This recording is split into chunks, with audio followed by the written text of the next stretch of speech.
அண்மை செய்தியை பார்த்து வருகிறோம். விவாகரத்து வழக்கில் ஜோஹோ நிறுவனர் ஸ்ரீதர் வேம்பு பதிலளிப்பதற்கு சென்னை உயர்நீதிமன்றம் நோட்டீஸ் அனுப்பியிருக்கிறது. இது தொடர்பான விவரங்களுடன் செய்தியாளர் மதன் இணைந்திருக்கிறார். மதன், வழக்கின் பின்னணியை விவரிக்கலாம். ஜோஹோ நிறுவனத்தின் இணை நிறுவனர் ஸ்ரீதர் வேம்புவும் அவருடைய மனைவி பிரமிளா சீனிவாசன் ஆகியோர் கடந்த 1993ஆம் ஆண்டு திருமணம் செய்து கொண்டார்கள். அதன் பிறகு 30 ஆண்டுகள் தனிப்பொருள் வசித்து வந்தார்கள்.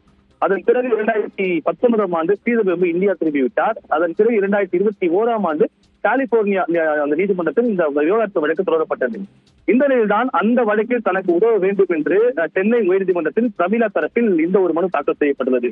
அதாவது இந்த வழக்கு விவாகரத்து வழக்கில் தனக்கு உதவும் வகையில் ஒரு ஓய்வு பெற்ற நீதிபதி அல்லது ஒரு வழக்கறிஞர் ஆணையரை நியமிக்க வேண்டும் என்று பிரமிளா கேட்டுக் கொண்டுள்ளார். அதாவது இந்தியாவில் வசிக்கும் அந்த சாட்சிகளான ஸ்ரீதர் வேம்பு, அவருடைய சகோதரிகள் மற்றும் அந்த ஜோஹோ அந்த நிறுவனத்தின் பிரதிநிதிகள் ஆகியோருடைய சாட்சிகளின் வாக்குமூலங்களை பதிவு செய்ய ஒரு உத்தரவு பிறப்பிக்க வேண்டும் என்று இந்த மனு தெரிவித்துள்ளார். இந்த மனு நீதிபதி தனபாலன் முன்பு விசாரணைக்கு வந்தபோது இந்த கலிபோர்னியாவில் உள்ள அந்த சொத்து சட்டங்களை மீறி ஸ்ரீதர் வேம்பு தன்னுடைய மனைவிக்கு தெரியாமல் ஜோஹோ பங்குகளை இந்தியாவில் உள்ள தன்னுடைய உடன்பிறப்புகளுக்கு மாற்றுவதாக ஒரு வாதம் எடுத்து வைக்கப்பட்டது. இதையடுத்து தொடர்பாக ஸ்ரீதர் வேம்பு உள்ளிட்டோருக்கு நோட்டீஸ் அனுப்ப உத்தரவு பிறப்பிக்கப்பட்டு இந்த வழக்கு விசாரணை மீண்டும் பிப்ரவரி மாதம் 23ஆம் தேதிக்கு தள்ளி வைக்கப்பட்டுள்ளது. விவரங்களுக்கு நன்றி மதன்.